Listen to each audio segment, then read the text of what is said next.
Hey there, history lovers and story seekers. Ever found yourself captivated by those extraordinary figures from the past who seem to possess an almost mythical aura? Those rare individuals who, with a mere glance or a perfectly timed witticism, could reshape an entire social landscape? Today we embark on an ambitious journey, a deep, immersive exploration into the life of one such luminary, Lady Diana Cooper. Dubbed Britain's most beautiful icon of the 1920s and 30s, and later the formidable wife of a British ambassador, she was a woman whose life story reads like a grand sweeping novel, filled with glamour, tragedy, defiance, and an unwavering spirit. Truman Capote, a connoisseur of the captivating and the complex, once declared her the muse of a world he had missed. And as we peel back the layers of her fascinating existence, I promise you'll begin to understand precisely what he meant. This isn't just a biography, it's an invitation to step into a bygone era, to feel the textures of its silks, breathe in the scent of its grand ballrooms, and witness the heart of a woman who defied definition. To truly appreciate Lady Diana Cooper, we must first set the stage. Imagine, if you will, the turn of the 20th century, a period often romanticized as the glorious Edwardian era. It was a time of immense social stratification, where inherited titles and vast estates dictated one's place in the world. Britain, at the zenith of its imperial power, felt a profound sense of stability and prosperity. Yet beneath the surface, tectonic plates were shifting. The rigid Victorian morality was slowly giving way to a more relaxed, though still highly mannered societal code.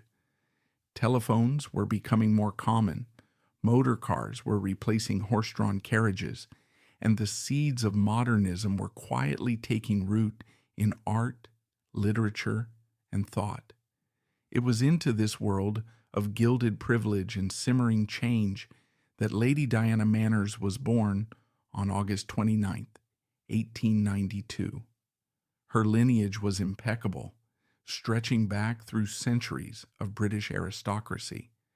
She was the youngest daughter of Henry Manners, the 8th Duke of Rutland, and his wife, Violet Lindsay. To say she was born into the upper echelons of society would be an understatement.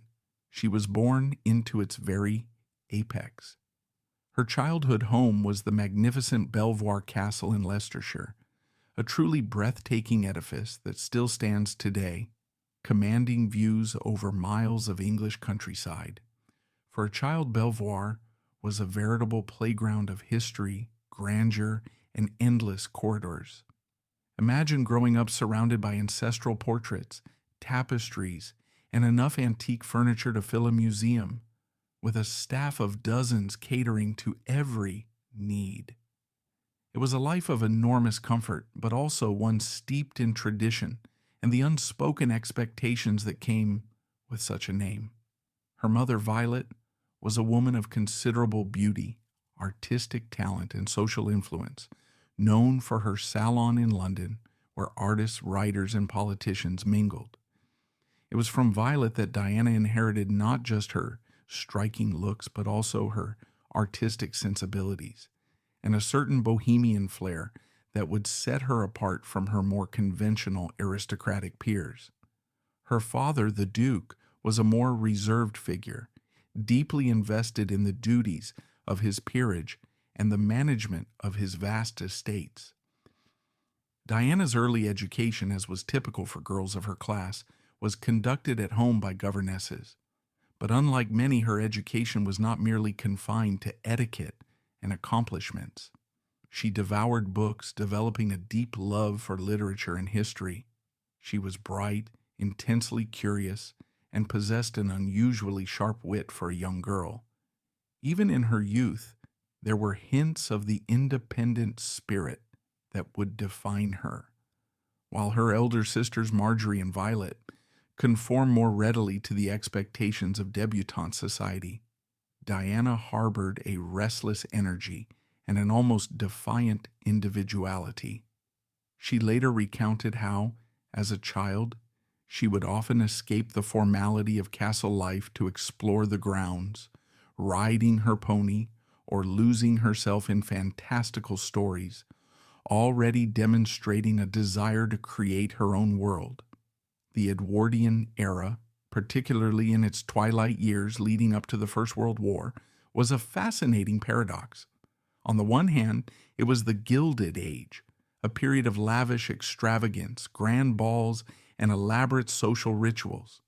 On the other hand, it was a time of intellectual ferment, with new ideas in art, philosophy, and politics challenging the established order. Diana found herself drawn to the latter. As she transitioned from childhood into young womanhood, she became acutely aware of the stifling expectations placed upon women of her class to marry well, produce heirs, and manage a household. While these were not necessarily terrible fates, Diana yearned for something more, a life of intellectual stimulation, artistic expression, and genuine connection. It was during this formative period, in the years just before the Great War, that Diana became the unofficial muse and leading light of a group that would become legendary, the Corrupt Coterie. This wasn't some formal club with a charter and bylaws.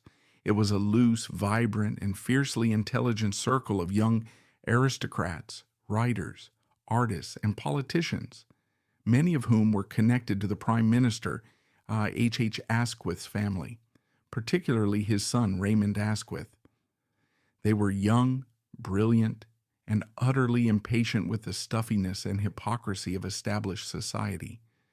Their name, the Corrupt Coterie, was largely self-deprecating and ironic, a playful jab at the older generation's disapproval of their bohemian antics. This group wasn't merely about superficial socializing. They were intellectuals who engaged in passionate debates about literature, philosophy, and politics. They devoured the works of Nietzsche, debated the merits of futurism, and reveled in iconoclastic wit. They challenged conventional morality, embraced a certain hedonism, and delighted in shocking the sensibilities of their elders. Their gatherings were less about formal dances and more about spirited discussions that often lasted late into the night, fueled by copious amounts of champagne and intellectual bravado.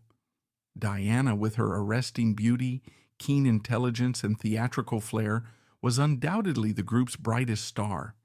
She wasn't just admired for her looks.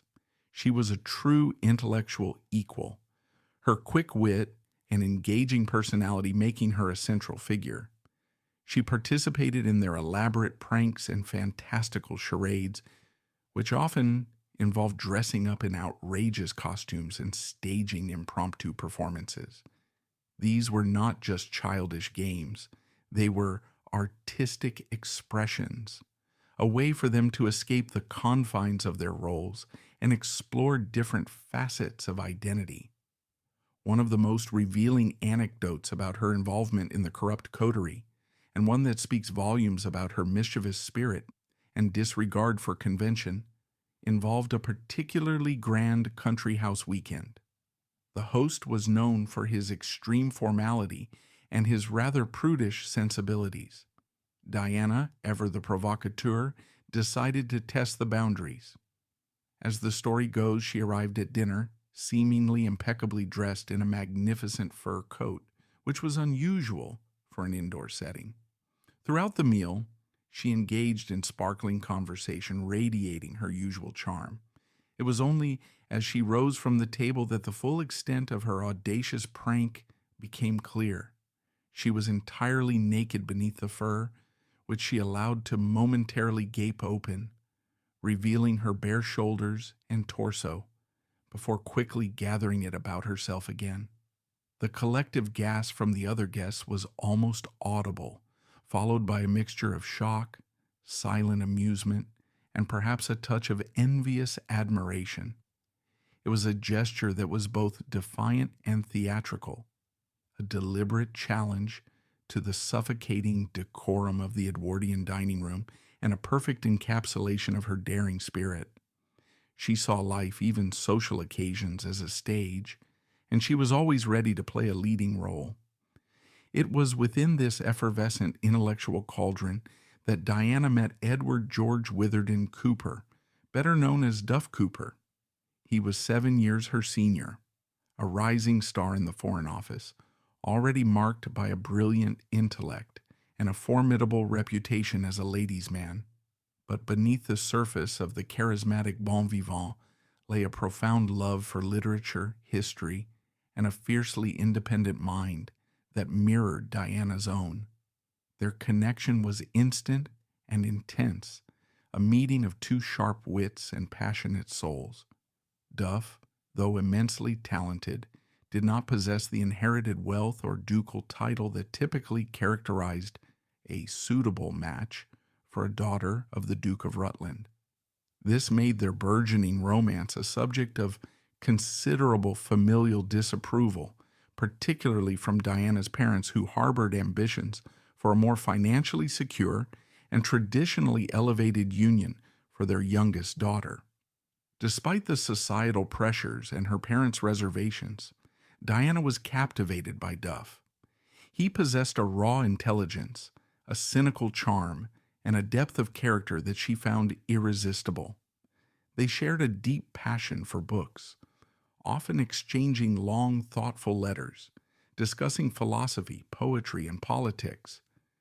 Their courtship was not one of polite, restrained affection, but of intense intellectual camaraderie and a growing, undeniable emotional bond.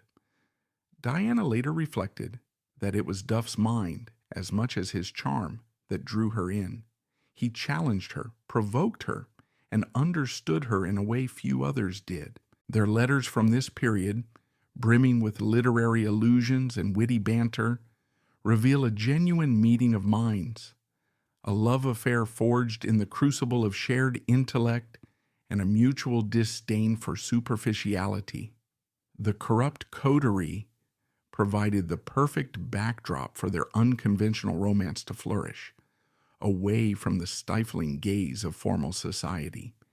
Here, their shared values of wit, intellectual curiosity, and a certain bohemian disregard for strictures were celebrated. They were part of a generation poised on the precipice of momentous change, and their relationship reflected that sense of youthful daring and a willingness to forge their own path. Their love, however passionate, would be tested almost immediately by the cataclysmic events that were about to engulf the world, events that would forever alter their lives and the very fabric of British society. The seemingly carefree days of the Corrupt Coterie, filled with pranks and intellectual revelry, were tragically numbered. The shadow of war was looming, threatening to extinguish the bright flames of youth and innocence. When we last left Diana and her vibrant circle, the Corrupt Coterie, they were dancing on the precipice of history, a generation of brilliant, iconoclastic minds, forging a new kind of social and intellectual freedom in the final gilded years of the Edwardian era. Their world was one of witty repartee, elaborate pranks, and a shared belief in a future they would shape. But as the summer of 1914 drew to a close, that world was about to be utterly and brutally shattered. The assassination of an archduke in a far-off city called Sarajevo was the spark, and the intricate web of European alliances became a lit fuse. The shadow of war that had loomed on the horizon had finally fallen, and it would plunge their sunlit world into an unimaginable darkness. The initial reaction in Britain, as in many parts of Europe, was a strange, almost feverish mixture of patriotic fervor and a profound naivety. This would be a great adventure, a war to be won by Christmas.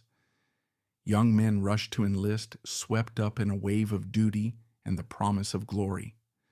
The men of the Corrupt Coterie, despite their intellectual cynicism and anti-establishment leanings were no exception. They were, after all, the sons of the ruling class, and with that privilege came an ingrained sense of obligation. Raymond Asquith, the Prime Minister's son and the brilliant de facto leader of their circle, Patrick Shaw Stewart, the scholar and wit, Edward Horner, the handsome and beloved heir, and of course, Duff Cooper, all of them, and countless others from their set, exchanged their dinner jackets for khaki uniforms and headed for the training camps. For Diana, this was a sudden and devastating rupture. The intellectual sparring partners, the confidants, the very architects of her vibrant social world were gone almost overnight. London, once the stage for their glittering escapades, became a city of uniforms and tense farewells. The carefree intellectualism that had defined her youth was replaced by a gnawing anxiety, a constant dread that hung in the air like the London fog. The letters that once flew back and forth filled with poetic musings and playful gossip now carried the weight of impending conflict, of things left unsaid, of a future that was no longer guaranteed. The world she had known, a world built on the certainty of class, intellect, and enduring friendship, had ceased to exist. In its place was a void, filled with the chilling silence of absence and the terrifying unknown of the Western Front. But Lady Diana Manners was not one to sit idly by, wringing her hands in the drawing rooms of Belvoir Castle. The same defiant spirit that led her to challenge social conventions now compelled her to act. Along with thousands of other young women from all social strata, she joined the Voluntary Aid Detachment, or VAD, and trained as a nurse. In 1915, she began working at Guy's Hospital in London, a stark and unforgiving environment that was a world away from the perfumed elegance of her upbringing. This decision cannot be overstated in its significance. It was a radical act of immersion into a reality from which her class was almost entirely insulated. Imagine the sensory shock. This woman whose life had been a symphony of soft fabrics, delicate foods, and polite conversation was now thrust into the visceral, chaotic, and often horrific world of a wartime hospital. The air, thick with the smell of antiseptic, infection, and death, replaced the scent of gardenias in a ballroom. The sounds of witty banter were drowned out by the groans of wounded men, the shouted orders of exhausted surgeons, and the quiet, desperate weeping of soldiers who had left parts of themselves, both physically and psychologically, on the battlefields of France and Belgium. Her duties were anything but glamorous. She wasn't just there to soothe brows and write letters home. She scrubbed floors caked with mud and blood, emptied bedpans, changed gruesome pus-filled dressings, and held the hands of dying boys who were the same age as the friends she missed so dearly. In her memoirs, she wrote with a raw, unvarnished honesty about the experience. She described the grueling 12-hour shifts, the physical exhaustion that left her bones aching, and the emotional toll of witnessing so much suffering. There's a particularly harrowing and often overlooked account she gave of her first few weeks, where she was assigned to a ward of men with severe facial injuries. These were the men who lived behind masks, their faces literally blown apart, men who had been rendered almost unrecognizable to their own families. Diana had to feed them, clean them, and most challenging of all, look at them without flinching to offer them a sliver of human connection and dignity when the world, and even the mirror, would have told them they were monsters. This experience fundamentally changed her. The superficial concerns of society, the gossip, the flirtations, the grand parties, they all seemed utterly meaningless in the face of such raw, unfiltered human agony. Nursing stripped away her privilege and exposed her to the bedrock of human experience: pain, resilience, and the fragile, tenacious will to live. It forged in her a profound empathy and a steely resolve that would remain with her for the rest of her life. While Diana was confronting the brutal consequences of war at home, the very heart of her social world was being systematically destroyed abroad. The golden generation of brilliant young men was being scythed down in the mud of the Somme, Passchendaele, and Ypres. The news came in waves, each telegram a fresh blow, each death chipping away at the foundations of her past. In 1915, the first of the inner circle fell. Then came the Battle of the Somme in 1916, a slaughter of unprecedented scale that claimed the life of the coterie's brightest star, Raymond Asquith. His death was a profound shock, not just to Diana, but to an entire segment of British society that had viewed him as a future leader, a man of singular brilliance destined for greatness. For Diana, it was the loss of an intellectual soulmate, a man whose mind had sharpened her own. The losses kept mounting. Edward Horner, whom she had once been expected to marry, was killed in 1917. Patrick Shaw Stewart, the poet and scholar, fell a few months later. One by one, the men who had filled her youth with laughter, debate, and intellectual fire were extinguished. Her world became a landscape of ghosts. She later wrote, with a haunting simplicity that captured the depth of her grief, that with their deaths, the sun went out. It was a sentiment shared by an entire generation who felt that the very best of Britain had been left behind in the fields of Flanders. This was not just the loss of friends, it was the death of a future that they were all meant to build together. The witty, hopeful, rebellious spirit of the Corrupt Coterie was buried with them. Amidst this relentless tide of grief, her relationship with Duff Cooper became her anchor, her one remaining beacon of hope.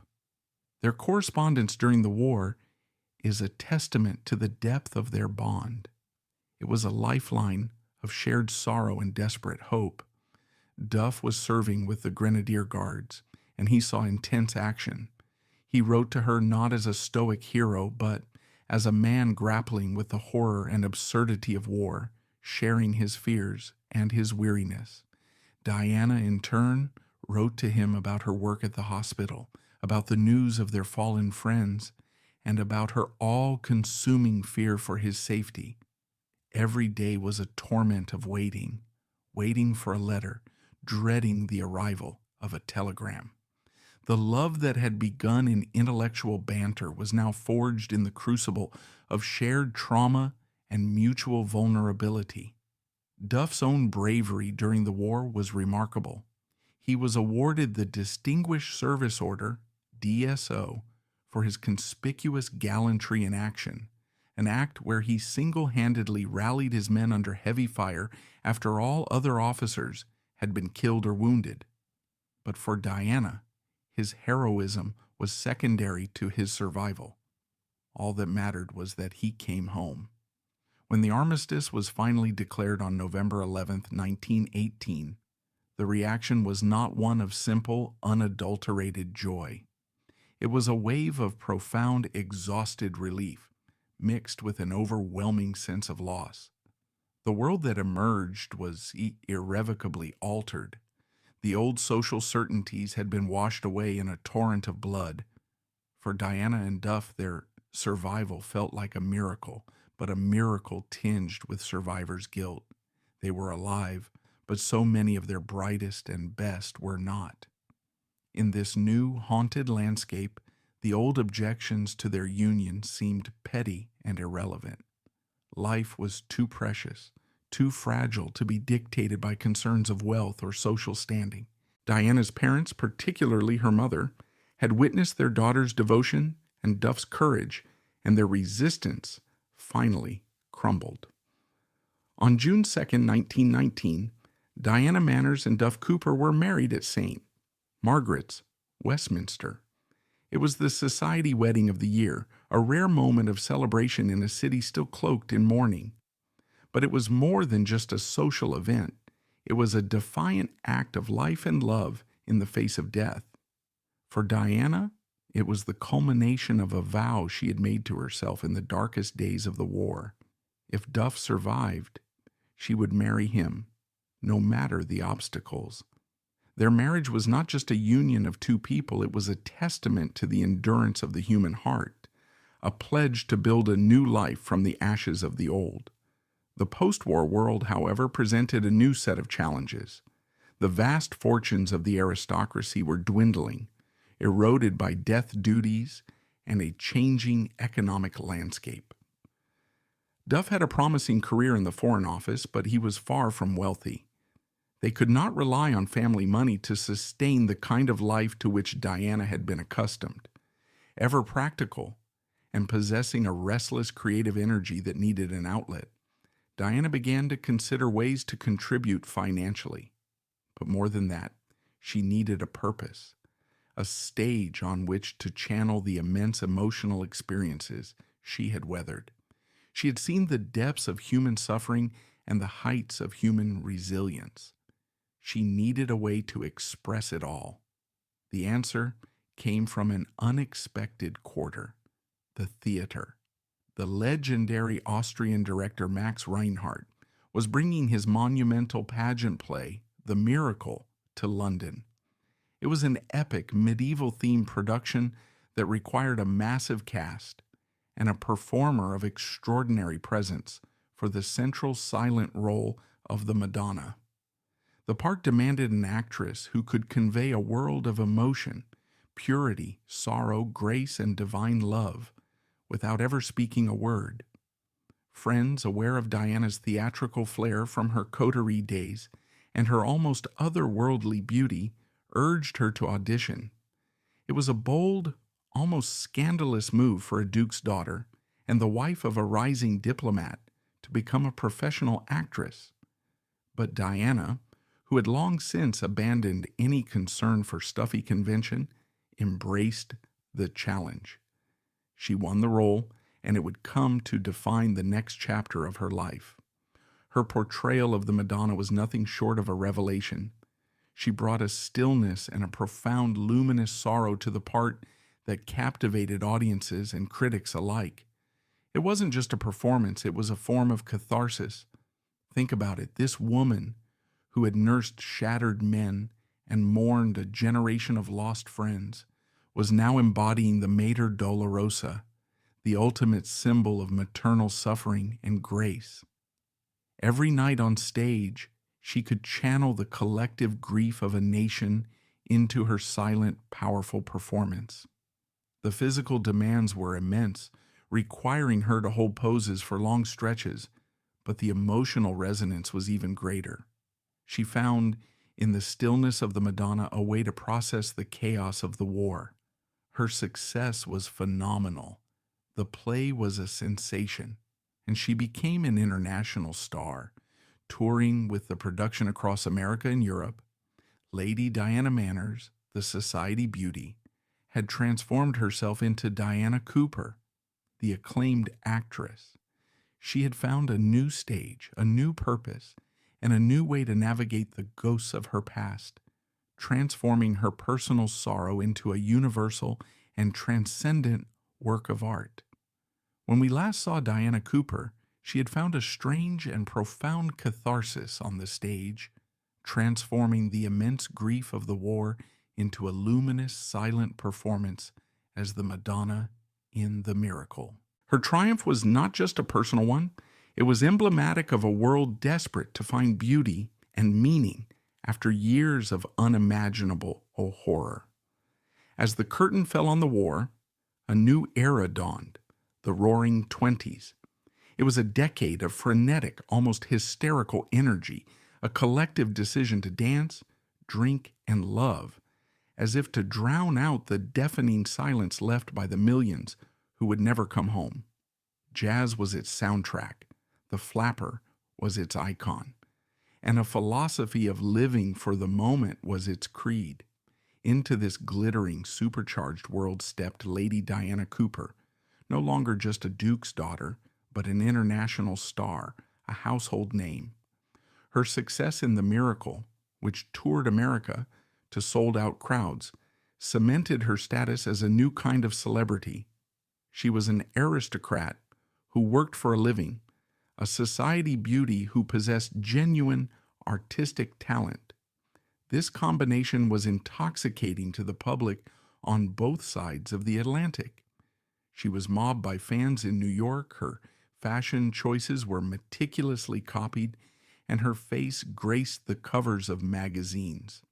She became, in every sense of the word, an icon.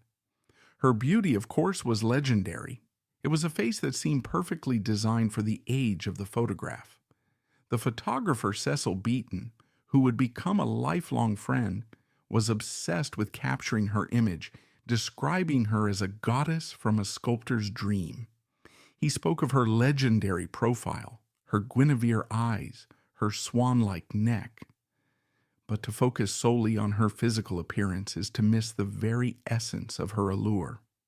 Unlike the bubbly, sometimes vacuous starlets of the era, Diana possessed an aura of intelligent, almost melancholic grace. Her wit was as sharp as her famous profile, and her conversation was filled with the literary and historical allusions that were the legacy of her coterie days. There was a depth to her, a sense of a life lived, and a sorrow understood that gave her glamour a substance that was both captivating and slightly intimidating. She wasn't just another bright young thing indulging in frivolous treasure hunts and fancy dress parties, though she certainly attended her fair share. She was a woman who had looked into the abyss and had returned, not broken, but refined by the experience. This underlying strength was the secret to her enduring mystique. At the heart of this dazzling public life was the complex, unconventional, and utterly fascinating partnership of her marriage to Duff Cooper. Theirs was in every meaningful way a marriage of true minds. Duff's political career was on the rise. He was elected to Parliament in 1924, and his sharp intellect and formidable debating skills quickly made him a prominent figure. Diana, in turn, became one of London's most brilliant political hostesses.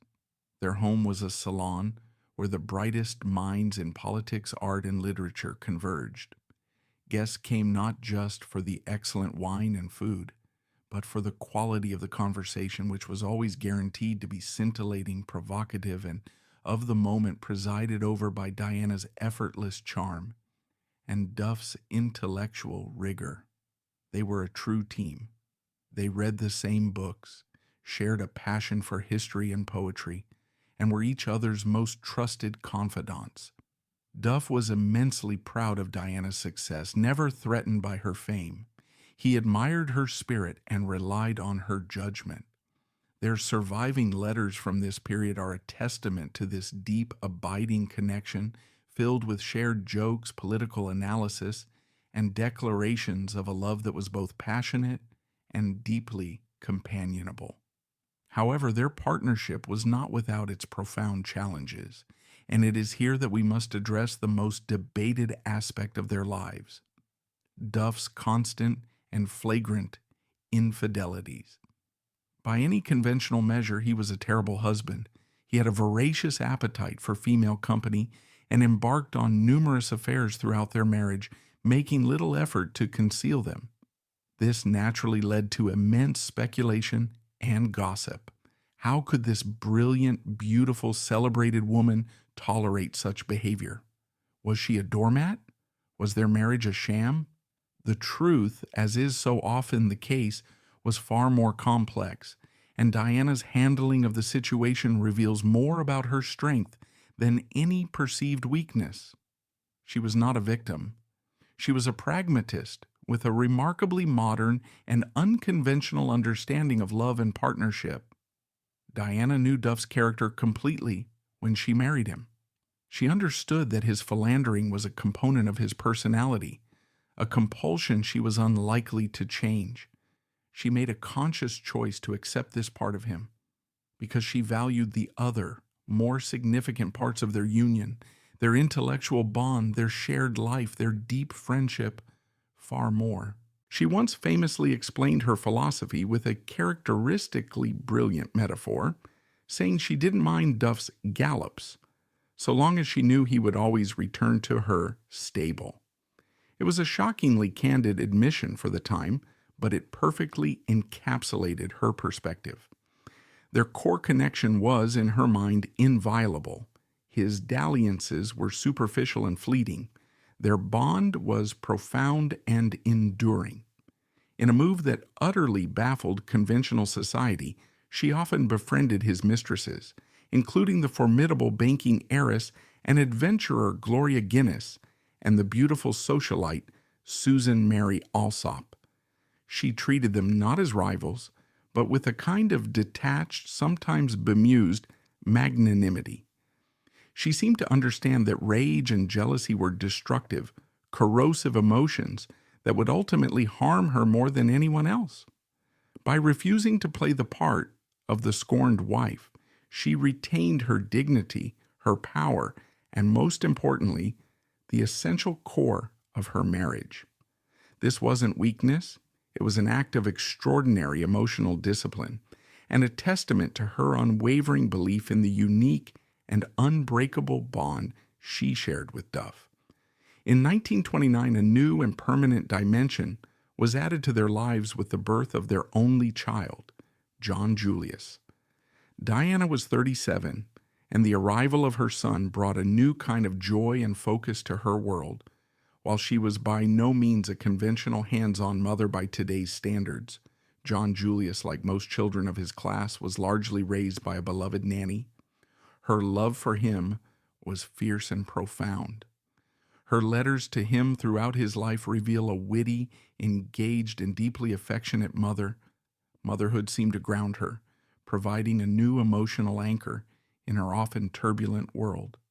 The family sought refuge from the relentless pace of London life at their seaside home in Bognor Regis.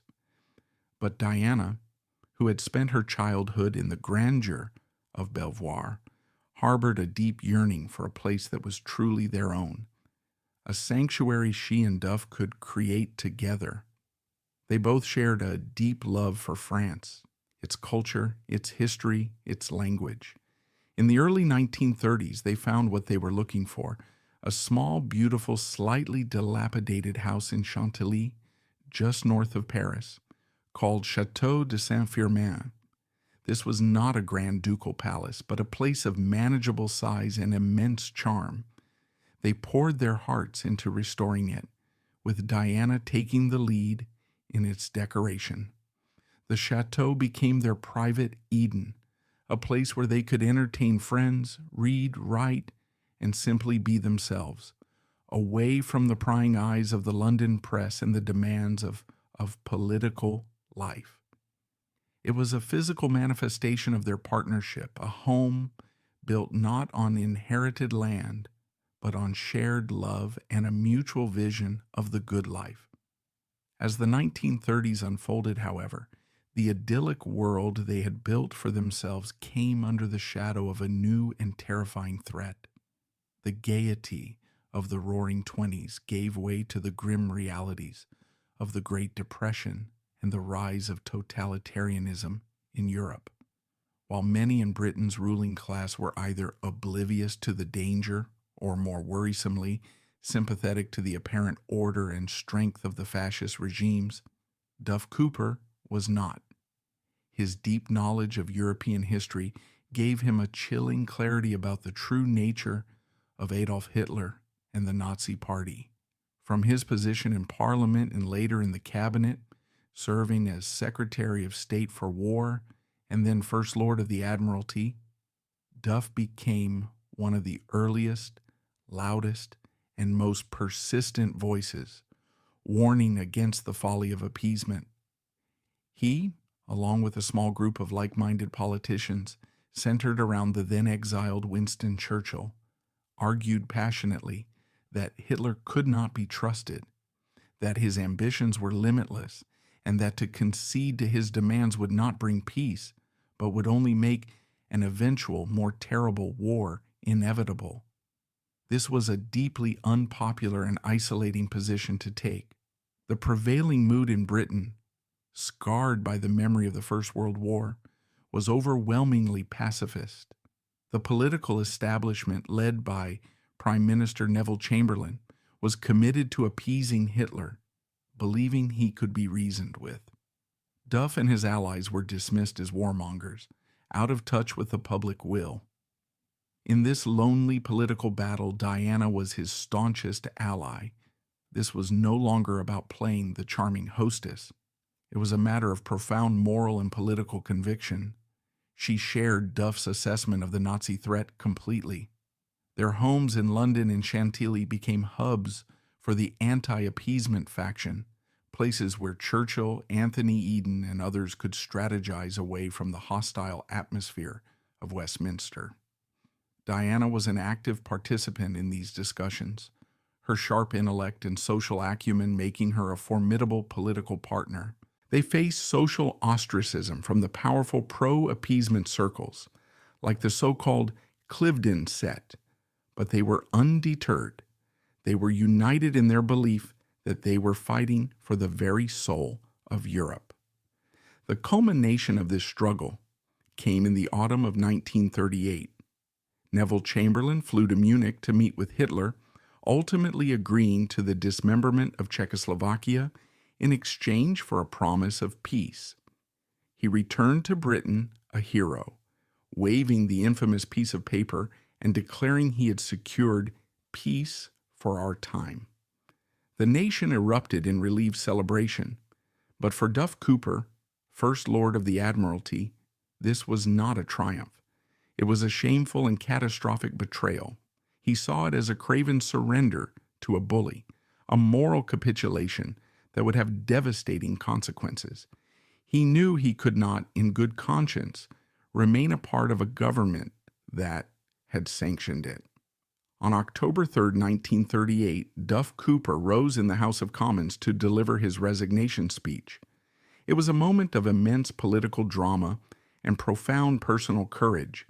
With Diana watching from the ladies' gallery, her heart in her throat, he calmly and devastatingly dismantled the logic of the Munich Agreement. He spoke of honor, of the long traditions of British foreign policy, and of the grave danger that now faced the world. He concluded by saying that he could not swallow the bitter pill of appeasement, and so he was resigning from his post. The speech was met with stunned silence, then a smattering of applause. He had knowingly sacrificed his political career for his principles. In that moment, Diana felt an overwhelming surge of love and pride. All the years of their unconventional partnership, all the complexities and compromises coalesced into this one, defining act of integrity. That evening, she wrote a letter to their 9-year-old son, John Julius, a letter of breathtaking clarity and love. She wrote, "Tonight Duff has resigned from the government. He thought it was a dishonorable thing to do, so he has given up his job, his salary, his motor car, his importance, and we are all very proud of him." In that simple, powerful message, she articulated the very essence of their shared values. They had stood together against the tide, choosing honor over ambition, and in doing so, had secured their place on the right side of history. The storm they had long predicted was about to break, but they would face it together with clear consciences and an unbreakable bond. Here is the 4th installment of the story, picking up at the dawn of the Second World War and chronicling Diana and Duff Cooper's remarkable journey through the conflict, from the London Blitz to the far-flung dangers of Singapore and the intricate politics of Algiers. When we last left Diana and Duff Cooper, they were in the political wilderness, vindicated but isolated. Duff's principled resignation over the Munich Agreement had cost him his career, but saved his honor. They had watched from the sidelines as the peace for our time they knew to be a fantasy, dissolved into the terrible certainty of war. On September 3, 1939, as the drone of Prime Minister Chamberlain's voice announced that Britain was once again at war with Germany, a strange sense of grim relief settled over them. The waiting was over. The terrible, inevitable conflict had begun. For Duff, the outbreak of war meant an immediate return to the heart of government. The man who had been vilified as a warmonger was now seen as a prophet. When Winston Churchill, his old friend and fellow anti-appeaser, was brought back into the government as First Lord of the Admiralty, the very post, Duff had resigned. It was a clear signal that the era of delusion was over. In May 1940, as France collapsed and Britain faced its darkest hour, Churchill became Prime Minister, and he immediately appointed Duff Cooper as his Minister of Information. This was a vital yet notoriously difficult role. It was Duff's job to manage the flow of news, to counter Nazi propaganda, and, most importantly, to maintain the morale of a nation facing the imminent threat of invasion. It was a task for which he was intellectually suited, but temperamentally perhaps less so. His aristocratic bearing and intellectual honesty were often perceived as arrogance, and he struggled with the delicate art of mass persuasion. Yet he threw himself into the work with ferocious energy, understanding that this was a war that would be fought not just on the beaches and in the skies, but in the minds and hearts of the British people. For Diana, the war brought a different, but no less profound set of challenges. The glittering social world she had once presided over vanished overnight. London became a city of blackouts, rationing, and sandbags. The grand parties were replaced by tense nights spent listening to the wireless for news from the front. But just as she had done a generation earlier, Diana refused to be a passive bystander. While Duff fought the war with memoranda and broadcasts, she fought it with her own unique weapons: indomitable spirit, relentless hard work, and a defiant refusal to succumb to fear. During the Blitz, the nightly bombing campaign that aimed to break the spirit of London, Diana's courage became the stuff of quiet legend. While many who could afford to do so fled to the countryside, she remained in the city with Duff. Their London home was bombed, but they simply moved into the Dorchester Hotel and carried on.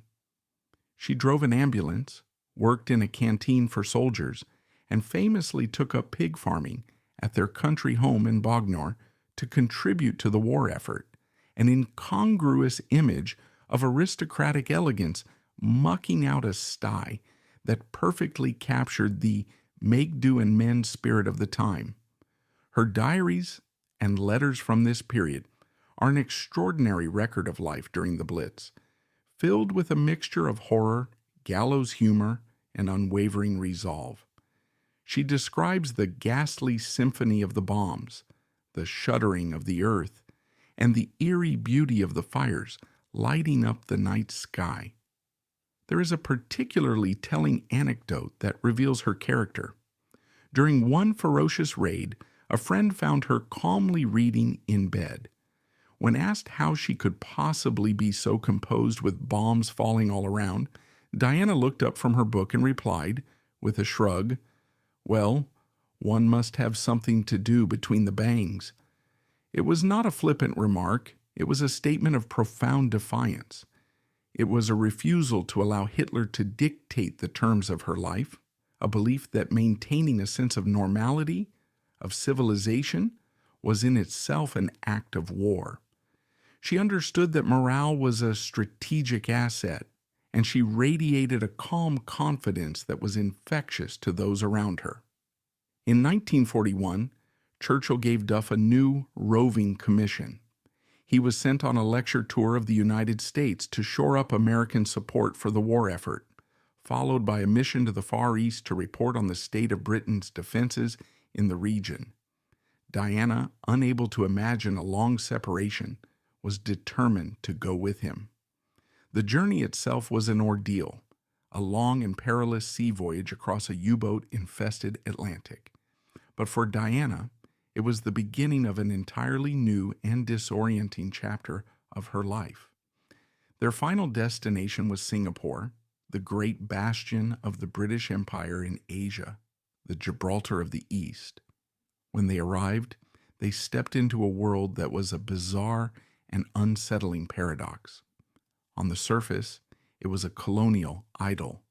The sun shone, the gin and tonics flowed, and the British expatriate community continued its languid routine of garden parties and dances at the Raffles Hotel, seemingly oblivious to the storm clouds gathering on the horizon. The Japanese war machine was already rampaging through China and Indochina, and its ambitions were clear. Yet in Singapore, there was a collective, almost pathological state of denial. The fortress was deemed impregnable, and any suggestion to the contrary was dismissed as defeatist talk. Duff was appalled by the complacency and the lack of preparation he found, and he sent a series of increasingly urgent and pessimistic reports back to London. Diana, with her acute social antennae, was equally disturbed. She saw the brittle facade of colonial society, its ingrained racism, its detachment from the local population, and its fatal underestimation of the enemy. Her diaries from this period are sharp, witty, and deeply prescient. She found the endless socializing tedious and the willful blindness of the colonial administration infuriating. She wrote of the sleeping city, a place fiddling while Rome prepares to burn. In a dramatic and unexpected turn, Churchill appointed Duff as the resident minister for Far Eastern affairs, effectively making him a member of the War Cabinet on the ground in Singapore, tasked with coordinating the chaotic military and civil defenses of the region. Diana suddenly was a minister's wife in a war zone on the brink of collapse. The leisurely days were over. As the Japanese launched their surprise attack on Pearl Harbor in December 1941 and simultaneously began their invasion of Malaya, the fantasy world of colonial Singapore evaporated overnight. The fall of Malaya was terrifyingly swift. The Japanese forces were battle-hardened, brilliantly led, and utterly ruthless.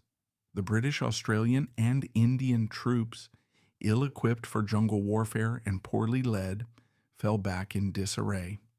The sinking of the two great British battleships, HMS Prince of Wales and HMS Repulse, by Japanese torpedo bombers shattered the myth of British naval supremacy and left Singapore terrifyingly exposed. The impregnable fortress was about to be attacked from the one direction it was least prepared for, from the land. Diana's life became a surreal mixture of official duties and impending doom. She worked tirelessly in hospitals that were now overflowing with horribly wounded soldiers, her nursing experience from the First World War returning with a grim familiarity. She broadcast messages of support on the local radio, her calm, aristocratic voice, a strange but reassuring presence amid the rising panic. As the Japanese artillery began to shell the city, she witnessed firsthand the collapse of order, the desperation of the civilian population, and the quiet heroism of those who stayed to face the inevitable. By early February 1942, the situation was hopeless. The Japanese army was on the doorstep, and the fall of the city was imminent. Duff, as a high-profile member of Churchill's government, was a prime target for capture. Reluctantly, he and Diana prepared to evacuate. Their departure was a chaotic, last-minute affair, a desperate scramble to board one of the last flying boats leaving the doomed city. Diana was allowed to take only one small case. She left behind her clothes, her jewels, and all her personal possessions, but she carried with her the one thing that was most precious, her diaries, the meticulous record of all she had witnessed. As their plane took off, they looked down on a city wreathed in the smoke of burning oil depots, a city they knew was being abandoned to a terrible fate. Days later, Singapore surrendered. It was the single greatest military disaster in British history. Their dramatic escape was just the beginning of a long and circuitous journey that eventually took them to Algiers in 1943. The city was then the provisional capital of the Free French forces, a hotbed of political intrigue, rival factions, and immense personalities. Chief among them, the towering, famously difficult General Charles de Gaulle. Duff was appointed as the British representative to the French Committee of National Liberation, a diplomatic role that required immense skill and patience. His job was to be the liaison between Churchill and Roosevelt on one side, and the prickly, fiercely independent de Gaulle on the other. Once again, Diana was at the center of a pivotal moment in history, and once again, she carved out a crucial role for herself. She transformed their residence in Algiers into a neutral and welcoming space where the warring French factions and their allied partners could meet. She became a master of soft diplomacy, using her legendary charm, her fluency in French, and her genuine love for French culture to soothe egos, build bridges, and foster a sense of common purpose. It was an incredibly delicate balancing act. She had to navigate the deep-seated Anglophobia of some Gaullists while representing the interests of Britain. She developed a complex but ultimately respectful relationship with General de Gaulle, who, despite his legendary froideur, was not immune to her charm and intelligence. She understood, perhaps better than many of the professional diplomats, that personal relationships and shared cultural values could often succeed where formal negotiations failed. Her work in Algiers was a masterclass in the art of the ambassadress, a role she was unknowingly rehearsing for the greatest stage of her life. In the late summer of 1944, the news they had all been waiting for finally came. Paris was liberated. For Diana and Duff, who had dedicated so much of their lives to the cause of a free France, it was a moment of profound joy. Soon after, Duff received the appointment that was the culmination of his life's work and the perfect tribute to his unwavering belief in the Anglo-French alliance. He was to be His Majesty's ambassador to France. Their long, savage, and splendid war was over. They had survived the Blitz, escaped the fall of an empire in the East, and navigated the treacherous politics of a government in exile. Now they were heading to Paris, to the heart of a liberated Europe, to take on the immense task of helping to heal a broken continent and rebuild a shattered world. The final and perhaps most brilliant act of Diana's extraordinary life was about to begin. When the Second World War finally ended in 1945, a shattered Europe began the slow, arduous task of rebuilding. In Britain, a war-weary populace unexpectedly voted Winston Churchill out of office. But before he left Downing Street, he had one last crucial appointment to make. He needed a new ambassador to France, a figure who could navigate the proud, prickly, and deeply complex political landscape of a liberated nation, led by the notoriously difficult General de Gaulle. The relationship between London and Paris, allies united in victory, but divided by the wounds of war and occupation, was frayed and needed careful mending. Churchill's choice was a stroke of genius. He appointed Duff Cooper, but everyone knew he was not just appointing Duff, he was appointing Diana. It was to be their final and in many ways their greatest role. They arrived in Paris in the autumn of 1944, just weeks after its liberation. The city was ecstatic but exhausted, freezing, and on the brink of starvation. Their new home, the magnificent British Embassy on the Rue du Faubourg Saint-Honoré, one of the most beautiful buildings in Paris, was a shadow of its former self. After 4 years of Nazi occupation followed by a brief period of use by the Free French, it was dilapidated, filthy, and stripped of its treasures. The priceless tapestries were gone, the silk on the walls was torn and faded, the furniture was broken, and a pervasive air of neglect and despair clung to the grand rooms. For Diana, this was not an obstacle, it was a mission. With the same ferocious, pragmatic energy she had once applied to scrubbing the floors of Guy's hospital, she launched herself into the restoration of the embassy. This was not a simple act of interior decorating. It was a profound act of cultural and political diplomacy. She understood that in a city starved of beauty and hope, the embassy needed to be more than an office. It had to be a glittering symbol of Britain's enduring prestige and a beacon of renewed civilization. The challenges were immense. Everything was in short supply. She battled with uncooperative French unions, wheedled and cajoled government ministries, and used her charm to source materials on the black market. She flew to England to personally select furniture and art from the royal collections to replace what had been looted. Slowly, painstakingly, she brought the building back to life. She scrubbed, she painted, she hung pictures, she arranged flowers. She poured all her impeccable taste and her iron will into the project, transforming the sad, dilapidated mansion back into a jewel box of European elegance. When the work was complete, the British Embassy became the undisputed center of Parisian social, political, and artistic life. Diana's tenure as ambassadress is the stuff of legend. Her salon was the most brilliant and sought after in Europe. She possessed a unique gift for mixing people, for bringing together the most disparate worlds with an effortless grace.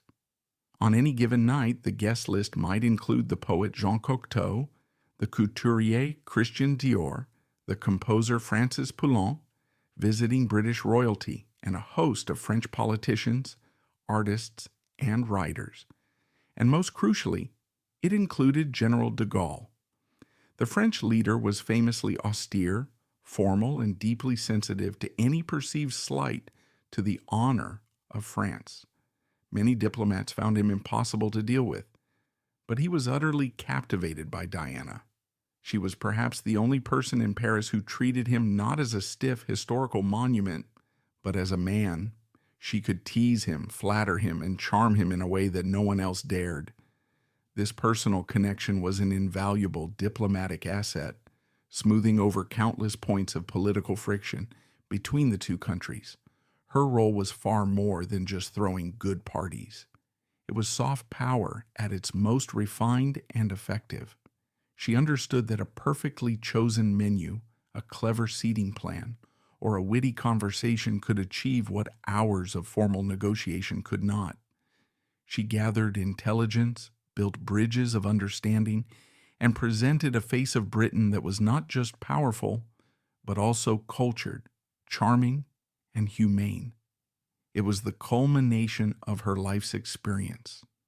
The wild girl from the coterie, the stoic nurse, the scandalous actress, the courageous political wife, all these different Dianas now merged into one perfect creation, the ambassadress. Their time in Paris was the pinnacle, a golden autumn after a life of storms. But it could not last. In 1947, the Labour government in London, which had a very different style, recalled Duff. His diplomatic and political career was over. They retired from the grand stage to a beautiful chateau they had bought in Chantilly, just outside Paris. For a few years, they enjoyed a quieter, more private happiness, surrounded by friends, books, and their beloved garden. Then, on New Year's Day 1954, while on a sea voyage, Duff Cooper died suddenly of a massive heart attack. Diana was with him. The blow was absolute and annihilating. The man who had been the central organizing principle of her entire adult life, her intellectual sparring partner, her tormentor, her savior, her home, was gone. Her grief was a vast, silent inland sea. "My life is over," she wrote to a friend. "I feel that I am a ruin, and when a ruin you must not have the builders in." For a time, it seemed she might simply fade away, a magnificent relic of a lost age. But the same core of iron that had carried her through 2 world wars and a lifetime of personal challenges would not let her crumble. From the depths of her grief, she began her final, and perhaps her most enduring act. She sat down to write. Over the next few years, she produced 3 volumes of memoirs: The Rainbow Comes and Goes, The Light of Common Day, and Trumpets from the Steep. They were not a conventional autobiography. They were an act of resurrection, a work of art. With her characteristic wit, her startling honesty, and a profound elegiac sense of loss, she brought her entire world back to life.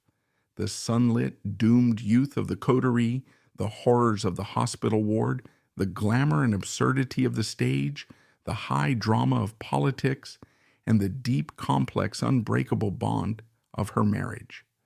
The books were a huge critical and commercial success. They cemented her reputation not just as a great beauty or a great personality, but as a writer of genuine, lasting talent. She lived on for another 3 decades in her house at Chantilly, a living legend, the last survivor of a shipwrecked world. She became known as the Oracle of Chantilly, a destination for writers, historians, and artists who wanted to catch a final glimpse of the magnificent era she embodied. Truman Capote, Cecil Beaton, her own son, the distinguished historian John Julius Norwich, they all came to sit at her feet and listen to her stories. She faced old age with the same unsentimental courage she had faced everything else. Her famous beauty, which she had always treated with a certain detached amusement, inevitably faded. "The scaffold of my face is holding," she once quipped, "but the drapery is in tatters." She never lapsed into self-pity. Her wit remained as sharp as ever, her spirit as indomitable. So why does she still fascinate us? What is the lasting significance of a woman who passed no laws, led no movement, and created no great works of art, save for her own life? Her legacy is subtle, but it is profound. In many ways, she was one of the very first modern celebrities, a woman whose image, life, and loves were a subject of intense public fascination, mediated through the new technologies of photography and mass-market newspapers. She was a proto-influencer, a woman who instinctively understood the power of image decades before our current age, but her true importance lies deeper. She represents the story of a generation of women born into a world of rigid expectations, who were forced by the cataclysm of history to invent new ways of being. She was born to be a beautiful, decorative aristocrat, destined for an arranged marriage and a life of quiet obscurity. Instead, she became a nurse, an actress, a diplomat, a writer, and the architect of her own fiercely unconventional life. Her life story is a powerful testament to the art of resilience. She endured the loss of almost every man she loved in the First World War. She navigated a marriage that, by any conventional measure, should have been a disaster, and turned it into an enduring, magnificent partnership. She lived through financial precarity, political exile, and the terror of the Blitz, and she met each challenge not with complaint but with a practical, stylish, and courageous grace. She is a symbol of that particularly English form of stoicism, but one leavened with wit and glamour.